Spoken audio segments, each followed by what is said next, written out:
ternyata dengan syarhus sadar yang Allah berikan kepada Nabi Muhammad, akhirnya Nabi jadi berlapang dada terhadap gangguan-gangguan orang sekelilingnya, termasuk Abu Lahab, Abu Jahal. Abu Jahal itu memfitnah Nabi itu udah habis-habisan. Termasuk nanti Suhail, seorang laki-laki Mekah yang dia itu bisa dibilang kayak wartawan dan juga penulis. Dia mengubah opini publik dari yang mereka respect kepada Nabi Muhammad jadi malah jadi benci, hatersnya Nabi Muhammad. Gara-gara apa? Opini publik itu dibikin oleh tulisan-tulisan, kalau dulu bahasanya bukan tulisan, syair-syair Suhail. Dan Nabi menghadapi orang kayak gitu, sehingga kadang-kadang Nabi sedih tapi tidak sempit dada. Arti sempit dada sampai Nabi meninggalkan mereka enggak. Kalau hijrah itu karena perintah Allah, bukan inisiatif Nabi Muhammad. Buktinya Nabi berhijrah sampai turun perintah dari Allah, bukan. Kalau inisiatif mungkin Nabi udah hijrah duluan ke Habasyah, tapi tidak. Ke Habasyah itu bukan hijrah lari dari suatu kondisi, karena yang hijrah ke Habasyah itu bukan sahabat yang lemah, teman-teman. Yang hijrah ke Habasyah itu Utsman, Ja'far. Kalau kita lihat kedudukannya di Mekah sebetulnya nggak terancam. Utsman keluarganya kuat, nggak ada yang berani ngancam Utsman. Ja'far keluarganya juga kuat, kabilahnya kuat, nggak ada yang ngancam Ja'far. Utsman dan Ja'far ini tidak dalam kondisi tertekan sehingga hijrah ke Habasyah. Terus kenapa hijrah ke Habasyah? Membangun network, membangun hubungan keluar dari Mekah supaya nanti Islam ini bisa berkembang, ekspansi. Kalau mau dibilang lari dari kota Mekah, harusnya hijrah itu orang Habasyah sendiri dong. Bilal kan itu aslinya orang Habasyah ya, kenapa nggak pulang kampung aja? Toh dia di Mekah dalam keadaan dizolimi, lemah, nggak punya siapa-siapa. Kalau seandainya hijrah ke Habasyah misinya adalah lari dari siksaan orang Mekah, harusnya yang pertama hijrah itu Bilal, bukan Utsman dan Ja'far. Jadi Nabi tidak hijrah ke Madinah kecuali karena perintah Allah, bukan karena sempit dadanya. Jadi ketika Nabi dibedah 2 kali, akhirnya dada Nabi itu muat untuk kesalahan-kesalahan orang yang menzolimi beliau, yang ngerecokin beliau, sedangkan beliau tidak merasa berat dengan hal itu. Justru apa yang membuat Nabi berat, teman-teman? Ini nih kerennya Nabi nih. Apa yang membuat Nabi berat dan sampai-sampai kayak sakit gitu Nabi teh? Apa? Nabi kasihan sama mereka. Bukan Nabi sebel sama mereka. Kalau kita kan beratnya gara-gara sebel ya. Beratnya gara-gara ilfil, beratnya gara-gara sakit hati. Kalau Nabi beratnya di dada beliau itu karena kasihan sama mereka. Ada seorang laki-laki Yahudi meninggal, jenazahnya diarak gitu, ditandu mau dikuburin, Nabi nangis. Kenapa? Kasihan, dia belum sempat beriman tapi sudah meninggal, sehingga nasibnya nanti di akhirat dalam keadaan terancam. Nabi sedih atas dia, bukan sedih atas diri sendiri. Sehingga ayatnya di dalam surat Al-Kahfi itu saya lupa di halaman kedua, hampir-hampir kamu mencelakai dirimu sendiri gara-gara mereka tidak beriman. Ada yang ingat ayatnya? Bagaimana? Nah, wala'allaka bakhi'un nafsak ala atharihim illam yu'minu bihadzal hadithi asafa. Hampir-hampir kamu mencelakakan diri kamu sendiri gara-gara mereka tidak beriman terhadap risalah yang kamu bawa. Barakallahu fiik. Ini artinya teman-teman, dada Nabi itu terasa berat bukan karena kejahatan orang kepada beliau, tapi justru karena kebaikan beliau ke orang lain. Kayak kita punya teman, kita sedih untuk dia. Orang nanya, kamu kenapa sih kalau ketemu dia kamu kayak kerung gitu, kok nggak bisa senyum? Kamu sebel ya sama dia gara-gara sikap dia yang dulu, gara-gara dia nikung kamu misalnya. Ternyata bukan, justru kita sedih. Kenapa? Soalnya dia hampir cerai sama istrinya. Jadi kita sedih, kan orang baik banget ya, ditikung, terus orang yang nikung ini hampir cerai, dia sedih. Jangan dong, jangan cerai dong, kamu pertahankan. Kan dia itu amanah dari Allah, anugerah. Banyak dulu loh orang ngejar-ngejar dia, terus kamu dapat, kamu pertahankan, jangan cerai ya. Kita nggak bilang udah ceraiin aja, emang kalian nggak cocok dari awal juga, terus kita tungguin. Nggak kayak gitu. Kan Nabi gitu banget ya. Nabi senang kepada siapa sahabatnya? Zainab bintu Jahsy. Tapi Allah mentakdirkan Zainab nikahnya sama Zaid bin Harithah, malah anak angkatnya Nabi. Sehingga Nabi pas disuruh ngelamar Zainab buat Zaid, ya ngelamar sih ya gitulah, pokoknya ngelamar aja ya. Tapi setelah itu Nabi ngerasa, oh ya udah berarti takdirnya buat Zaid. Nah setahun kemudian Zaid datang kepada Nabi minta nasihat karena mau menceraikan Zainab. Allah kasih bocoran, nanti kalau Zaid datang, dia minta nasihat tentang istrinya, bilang ceraikan istrimu. Itu Allah yang ngasih ilham. Pas Zaid datang Nabi bilang apa? Amsik zaujatak, tahan istri kamu, jangan diceraikan. Coba kurang baik apa Nabi coba? Allah udah ngerestuin, suruh cerai aja nggak apa-apa, nanti habis itu kamu nikahin Zainab. Kan Nabi sama Zainab udah serak dari awal juga, karena Zainab ini perempuan yang soleha, baik. Sehingga Nabi siapa sih yang nggak tertarik dengan seorang perempuan yang hebat gitu. Sekedar respect, sekedar takjub gitu. Ya Nabi punya perasaan respect kepada Zainab. Tapi Nabi tidak mengikuti perasaannya kalau tidak karena perintah Allah. Nah tiba-tiba nikah sama Zaid, anak angkat Nabi. Ya udah jadian sama Zaid, nggak diingat-ingat lagi. Setahun kemudian Zaid datang, Rasul, kayaknya saya nggak cocok sama Zainab. Gimana kalau saya menceraikan, boleh nggak ya Rasul? Kata Allah sebelum Zaid datang, nanti kalau dia tanya gitu bilang ceraiin aja ya. Kata Nabi, jangan, tahan istrimu, coba gimana? Saking baiknya Rasulullah SAW, itu lapang dadanya Nabi ya. Tapi qadarullah, namanya Allah tentukan mereka emang bertahannya cuma setahun. Pulang-pulang walaupun Nabi bilang tahan istrimu, Zaid menceraikan juga Zainab. Setelah menceraikan Zainab, masa idahnya beres, Allah bilang datanglah kepada Zainab, lamar dia untukmu. Nabi berat. Kenapa? Gak enak sama Zaid. Coba. Padahal kan udah gak ada hubungan, tapi tetap gak enak sama Zaid. Masa Zaid cerai terus langsung saya nyamber gitu kan ya, kayak nampung banget gitu, ditunggu-tunggu banget. Jangan-jangan selama ini Zaid gak berkah tuh gara-gara doanya mungkin, ya Allah mudah-mudahan gak harmonis, cepet cerai atau apa. Kan jadi kayak gak enak gitu kan. Jadi Nabi itu orangnya ra'fah banget, jaga perasaan orang banget, gak enakan banget. Kenapa? Syarhus sadar. Beliau lebih mending beliaunya yang dibikin gak nyaman daripada bikin orang lain gak nyaman. Itu Nabi banget tuh. Beliau lebih memilih biar saya aja deh yang repot, yang jadi riwah, tapi jangan ngeriwahin orang lain. Itu Nabi banget tuh. Ini namanya syarhus sadar. Makanya Allah bilang, alam nasyrah laka sadrak ya Muhammad, wa wada'na anka wizrak ya Muhammad, alladzi anqadha dhahrak ya Muhammad, wa rafa'na laka dzikrak ya Muhammad. Kemudian Allah bilang, fa inna ma'al usri yusra, inna ma'al usri yusra. Itu motivasi. Udah tenang aja di balik kesulitan, bersama kesulitan ada kemudahan, bersama kesulitan ada. Artinya itu satu paket, gak usah dipisahin. Gak ada kesulitan, gak ada. Yang ada kesulitan, kemudahan, satu paket. Ma'iyah, kebersamaan, gak bisa dipisahin. Bukan setelah kesulitan, kemudahan, bukan, bersama. Arti bersama memang datang berbarengan. Berbarengan Ustaz, kok saya gak ngerasain? Nah ini nih, bersama dengan kesulitan ada kemudahan, itu datangnya bersamaan teman-teman. Bukti bersamaannya apa? Kadang-kadang kalau misalnya kita lagi ada kesulitan, jadi mudah tahajud, ya kan? Jadi mudah ke masjid. Bukankah itu kemudahan? Adakah yang lebih berharga daripada Allah kasih nikmat hidayah dan ibadah, nikmat taqarrub kepada Allah, nikmat lebih dekat kepada Allah? Emangnya ada yang lebih berharga dari itu? Kita aja yang kadang-kadang gak fair, menghargai ini lebih daripada yang itu. Padahal itu lebih berharga. Allah ambil kita nikmat misalnya tadi habis diputusin, kan itu berat ya, langsung sempit dadanya. Tiba-tiba lapang dengan, ya Allah dia gitu banget sama saya. Apa yang kurang dari saya tuh udah habis-habisan loh ya Allah untuk dia. Modal tuh udah habis semuanya, motor udah dijual,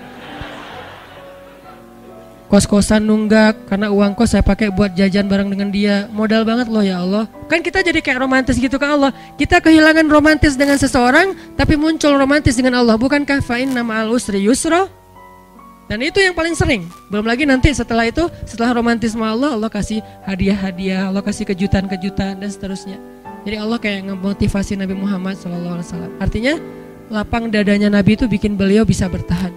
Sesekali sedih ada, kayak Nabi pulang habis dilemparin kotoran, Nabi pulang habis dilemparin dan berdarah-darah, terus Nabi pulang ketemu Khadijah.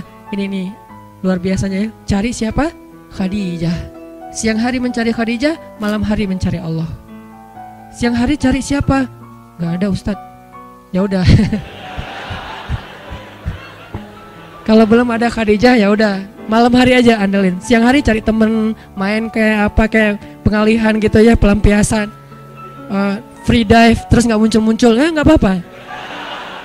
Yang jelas cari sesuatu yang bisa bikin kita syarhus sadar, lapang dada gitu. Kemana lagi ya, main kemana lagi ya nggak apa-apa lah.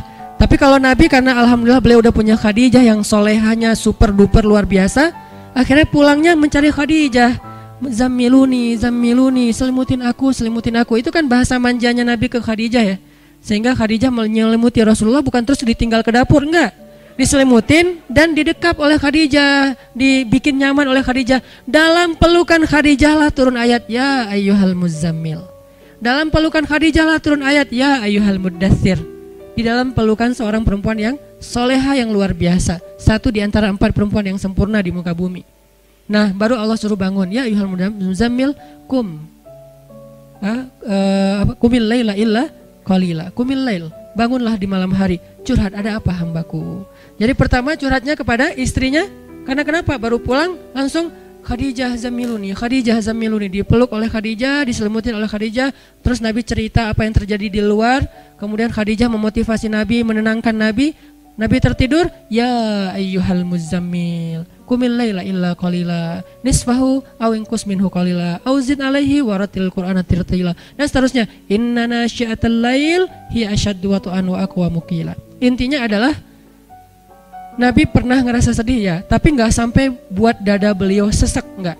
Langsung Allah tenangkan. Gimana? Ternyata salah satu syarat syarhus sadar menikah.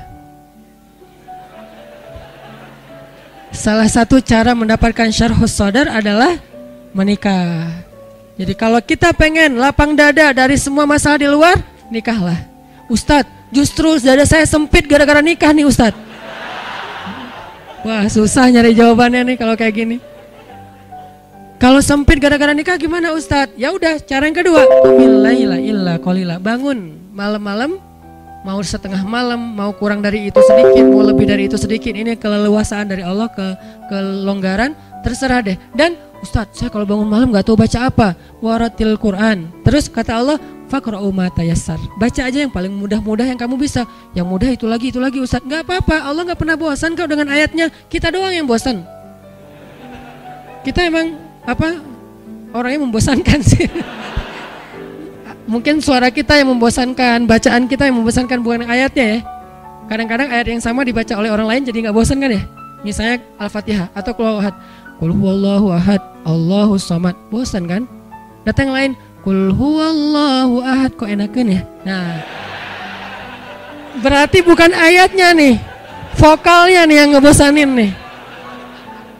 Termasuk surat-surat yang lain, Al-Fatihah, Al-Kafirun atau apalah. Jadi enggak, insya Allah enggak lah. Walaupun agak-agak trauma juga kan diimamin dengan bacaan Al-Kafirun karena enggak beres-beres, muter. Ini kenapa Al-Kafirun rasa 1 juz ya? Suratnya Al-Kafirun rasanya Al-Baqarah. Panjang banget enggak beres-beres. Artinya teman-teman, cara kedua ternyata buat ini agak-agak acak ya. Nanti disusun sendiri di rumah hasil obrolan malam ini yang enggak jelas. Cara yang kedua biar dapat syarhus sadar, qumil laila illa qalila. Bangun malam, curhat sama Allah, bilang ke Allah masalah kita apa. Bilang dengan bahasa lugas nggak apa-apa, dengan bahasa kita romantisan ke Allah itu nggak usah resmi amat. Ya Allah, sesungguhnya apa ya Allah? Saya nggak bisa ngomong gitu, pakai lah gitu ngomong ke Allah. Udah, ya Allah sebisanya saya aja lah ya. Kan santai lah ya, nggak usah terlalu berat gitu, kecuali kita penyair lah ya. Duhai Allah, kan kadang-kadang motivator, seorang yang muhasabah kan doanya kayak syair banget ya. Ustadz Allah pengen bisa doa kayak Arifin Ilham, tapi pas dibikin-bikin, dijiga-jiga nggak bisa juga ya Allah. Ya udah deh, pengen kayak Agim gitu, kalau doa itu kayaknya romantis banget sama Allah, tapi nggak bisa. Ya udah deh, secapruknya saya aja ya Allah ya gitu. Nggak apa-apa, yang penting kita bukan maksud nggak sopan, emang bisanya gitu. Kita cuma bisa, ya Allah, ya gitu deh pokoknya. Nggak tahu mau ngomong apa, saya ini lagi nggak enak gitu ya Allah. Soalnya dia bisa-bisanya ya mengabaikan semua kebaikan saya. Curhat gitu ke Allah. Nabi Zakaria kan curhat. Gimana doa Nabi Zakaria? Rabbi wahanal azmu minni washta'ala ar-ra'su syaiba walam akum bidu'aika rabbi syaqiyya wa inni khiftul mawali min wara'i wa kanat imra'ati akiran. Syair juga sih ya. Nabi soalnya pinter. Akiran fahabli min ladunka waliyya yarithuni wa yarithu min ali Yaqub waj'alhu rabbi radiyya. kok indah banget ya doanya. Makanya saya senang Maryam tuh, surat Maryam tuh gara-gara doanya Nabi Zakaria. Allah langsung bilang, ya Zakaria, kata Allah, wahai Zakaria. Dan itu gak usah diteriakin, ya Zakaria. Allah gak gitu ngomongnya. Ini tergantung nada khatib ya. Kadang-kadang ada khatib saking semangatnya semuanya nadanya tinggi. Ya Zakaria ini apa misalnya ya Zakaria. Gimana sih ayatnya jadi lupa. Ya saya ingat ya gitu deh. Surat yang paling sering dibaca malah lupa. Nah, artinya Allah tuh mereplay, langsung ngerespon, langsung typing doa-doa Nabi Zakaria. Jadi kalau kita pengen syarhus sadar, minta ke Allah. Terutama di sepertiga malam terakhir. Cara yang lain, pas lagi ada masa, saat itu juga doa, Rabbi syrah li sadri. Gak apa-apa segitu doang. Ustaz doanya kok dipotong karena butuhnya itu. Mau diutuhin gak masalah. Cuman kalau misalnya kita pengen diulang-ulang, Rabbi syrah li sadri. Istri ngomel terus, Rabbi syrah li sadri. Rabbi syrah li sadri. Kamu ngapain sih komat kamit? Rabbi syrah li sadri mah. Oh. Kok doanya buat diri sendiri aja, mama enggak? Oh mama mau dong Ci. Rabbi syrah sadraha. Ya Allah lapangkan dada dia. Kamu nuduh aku sempit dada? Loh salah aku apa mah? Ya kamu emang salah dari dulu juga dari awal. Oh iya mah. Terus maunya mama apa? Ya gitu deh. Rahasia, biasanya ada maunya tapi nggak usah dijelasin di sini, disensor. Bahaya, kasihan. Jadi teman-teman kayak tadi ada teman kita lagi ngomel, orang lagi debat di sosmed, pasangan kita lagi mungkin nggak nyaman segala macam perlakuan orang ke kita. Rabbi syrah li sadri, Rabbi syrah li sadri. Minta sama Allah kayak Nabi Musa meminta kepada Allah. Sehingga ketika Nabi Musa ketemu Fir'aun, Nabi Musa bicaranya enak gitu. Terus kata Allah, idhaba ila Fir'aun faqula lahu qawlan layyinan. Pergilah kepada Firaun, ucapkanlah kepada Firaun itu ucapan yang baik, yang lembut, layyinan. Gimana coba mau ngomong ke orang yang paling dibenci dengan bahasa yang layyin, yang lembut? Itu susah loh. Emang Musa benci sama Firaun? Benci banget. Kenapa benci? Karena Firaun itu membunuh ribuan anak bayi Bani Israel bertahun-tahun, lebih dari 10 tahun. Anak bayi itu baru lahir, langsung diambil, dipenggal kepalanya, dipatahin lehernya, dibenamkan di dalam padang pasir, ditaruh ke sungai Nil, dimakan sama kuda Nil. Dikasih makan untuk hewan-hewan peliharaan Firaun kayak singa, harimau, hidup-hidup loh. Dan itu di depan orang tuanya, dibakar hidup-hidup segala macam. Jahatnya Firaun itu luar biasa sehingga Musa yang merasa kaumnya selama ini dizolimin terus-terusan oleh Firaun, termasuk dia dan keluarganya, itu sangat marah kepada Firaun. Tapi kata Allah, qula lahu qawlan layyinan. Kalau kamu ketemu dia, ucapin yang lembut-lembut ya. Sehingga akhirnya Musa datang kepada Firaun, dakwahnya lembut. Sampai ketika Firaun mulai agak-agak sok debat gini, gimana menurut kamu tentang penduduk yang negeri-negeri yang sebelumnya? Musa nggak tahu karena belum pernah baca sejarah tentang penduduk negeri-negeri yang sebelumnya. Kata Musa, itu urusan Allah, saya nggak tahu kecuali apa Allah yang firmankan ke saya. Wah kamu Musa nggak bisa ini, nggak bisa itu. Firaun sombong. Musa tetap sabar, nggak langsung marah karena Musa itu aslinya sangat tegas, sangat orangnya kan nggak bisa. Beda gaya nih. Musa dan Harun tuh dua orang yang berbeda gaya, sama seperti Yahya dan Isa. Musa itu mirip Isa, Harun itu mirip Yahya. Harun itu kalau ngadapin orang lagi marah-marah didiemin dulu, terus dikasih tahu. Musa lagi marah-marah dimarahin balik. Itu Musa. Makanya Musa ketika pulang 40 hari lagi mendapatkan wahyu, ngelihat kaumnya sudah syirik, apa yang dilakukan Musa? Dia pegang jenggot kakaknya Harun, dibanting sama Musa. Tarik gini. Kenapa kamu biarkan mereka syirik? Kan saya sudah serahin mereka jadi tanggung jawab kamu. Apa kata Harun? Saudaraku, jangan engkau tarik jenggotku, coba. Kan ayatnya gitu kan? Menunjukkan Musa itu orangnya tegas dan gak ada basa-basi Musa. Kalau Harun, dia menjelaskan dulu, memahamkan dulu. Beda gaya nih dan saling membantu dalam dakwah. Sehingga kadang-kadang ada ustadz yang tipenya ya strike gitu. Ada ustadz yang ya udah diolok dulu, ya udah nggak apa-apa. Ada yang kayak gitu kan ya? Ayah dan ibu juga kayak gitu, anaknya dimarahin oleh ayahnya, ibunya bilang ya udah besok diperbaiki ya gitu kan, selalu ada penyeimbang kan. Musa dan Harun tuh gitu banget teman-teman. Akhirnya Musa mengumpulkan kaumnya semuanya, dimarahin satu-satu dan disuruh untuk bertaubat dengan cara yang sangat-sangat berat. Ketika mereka syirik, Harun mengatakan, wahai kaumku, bukankah Musa baru saja meninggalkan kalian beberapa hari yang lalu? Artinya dakwahnya belum hilang dari ingatan kalian. Kenapa kalian sudah kufur? Bukankah Allah baru saja menyelamatkan kalian dari tenggelamnya di Laut Merah? Kenapa kalian sekarang sudah kufur kepada Allah? Difahamkan, diingatkan oleh Harun. Kalau Musa, sini kalian semuanya, udah bunuh diri, gitu. Ngeri banget kan ya. Ini beda gaya nih Musa dan Harun.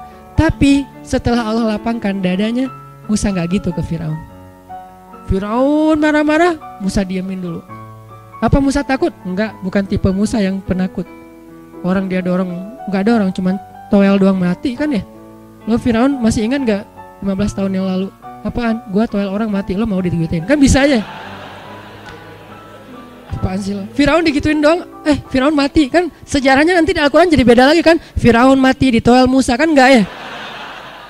Nah kenapa gak ada adegan itu? Karena Musa gak marah.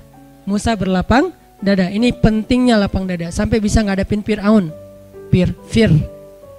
Sampai bisa ngadapin Fir'aun. Nah Nabi Muhammad juga kayak gitu. Gara-gara udah Allah lapangkan dada, alam nasyrah laka sadrak. Akhirnya ujian-ujian yang dihadapi Nabi Muhammad, beliau hadapi dengan lapang dada. Salah satu yang terberat, suatu saat Bilal pernah nanya kepada Rasulullah SAW. Bilal apa Abu Hurairah kalau nggak salah. Di tafsir Al-Insyirah, kata Abu Hurairah, ya Rasulullah, pernah nggak engkau melalui, Aisyah nanya, ya Rasulullah, pernah nggak engkau melalui satu hari yang paling berat dalam hidupmu? Kapan? Aisyah nanya, kapan sih hari yang paling berat buat Nabi dalam hidupnya? Kata Nabi, hari ketika saya datang ke Taif, lalu orang-orang di Taif itu melempari saya, mengusir saya, mencela saya, dan saya dikejar-kejar keluar masuk kebun kurma seharian. Itulah hari yang paling berat buat saya. Lalu ketika saya sudah selamat dari pengejaran mereka, saya berhenti di sebuah daerah namanya kebun Nakhlah. Di daerah Nakhlah itu tiba-tiba datanglah Jibril dan memperkenalkan saya dengan seorang malaikat. Jadi Jibril memperkenalkan Nabi dengan sesosok malaikat. Malaikat apa itu? Malaikat penjaga gunung. Kata Jibril, ya Rasulullah, ini malaikat penjaga gunung. Silakan kalau ada request ke beliau. Kata malaikat penjaga gunung, perkenalkan saya Rasulullah, saya malaikat penjaga gunung. Allah sudah memerintahkan saya ikuti semua permintaan Muhammad. Ya Rasulullah, kami sudah melihat bagaimana mereka memperlakukan engkau. Jika engkau mau, saya akan ambil 2 gunung ini, saya benturkan di kepala mereka. Kebayang gak? Bukan 2 batu, 2 gunung di kepala mereka digituin. Malaikat marah. Emang malaikat bisa marah? Bisa marah, bisa cinta, bisa marah, bisa kasihan. Malaikat, tapi tidaklah mereka marah kecuali karena Allah. Jadi mereka nggak bermaksiat. Kalau engkau mau ya Rasul, saya ambil 2 gunung batu itu, saya benturkan sampai jadi hancur lebur di kepala mereka. Kata Rasulullah, jangan. Saya berharap kalau mereka tidak menerima nikmat hidayah ini, nanti dari tulang sulbi mereka akan muncul anak-anak yang akan menerima dan memperjuangkan hidayah ini. Kata Nabi Muhammad kepada Aisyah. Lalu kata Aisyah apa? Saya tidak pernah melihat ada orang yang lebih lapang dada daripada Rasulullah SAW. Jadi orang kalau udah dilapangin dadanya, itu tuh hasilnya. Apakah cukup segitu? Masih banyak adegan lain yang Nabi itu lapang dada banget. Dan terutama dalam kondisi keluarga beliau yang mungkin cukup rumit, karena emang Allah amanahkan untuk beliau sekian banyak perempuan yang harus beliau nafkahi, yang harus beliau bahagiakan. Itu amanah dari Allah, bukan mau-maunya beliau. Allah yang amanahkan 1, 2, 3, 4 dan seterusnya. Untuk apa? Supaya mereka diperlakukan oleh Rasulullah dengan perlakuan yang baik. Kok mereka yang dipilih ya Ustadz? Karena mereka lah perempuan paling istimewa di muka bumi. Jadi saking sayangnya Allah kepada Aisyah, Hafsah, Ummu Salamah, Zainab, Maria, Sofia dan yang lain-lainnya, saking sayangnya Allah kepada mereka karena kesolehan mereka, akhirnya Allah hadiahkan untuk mereka seorang Nabi, Rasulullah SAW. Tapi tetap aja namanya perasaan kan ya, rumit kan, gak bisa dijelasin dengan teori-teori logis. Akhirnya Nabi harus berdamai, harus lapang dada dengan kecemburuan mereka, percekcokan di antara mereka, ngambeknya mereka, bapernya mereka, dan seterusnya. Nabi lapang dada. Dan kalau kita baca cerita lapang dadanya Nabi kepada istrinya, berat, luar biasa tuh ya. Sampai kita, wah susah kalau gitu ditiru. Tapi di sini ada pelajaran, ternyata lapang dada itu bisa bikin kita mampu menanggung yang tidak mampu ditanggung orang lain.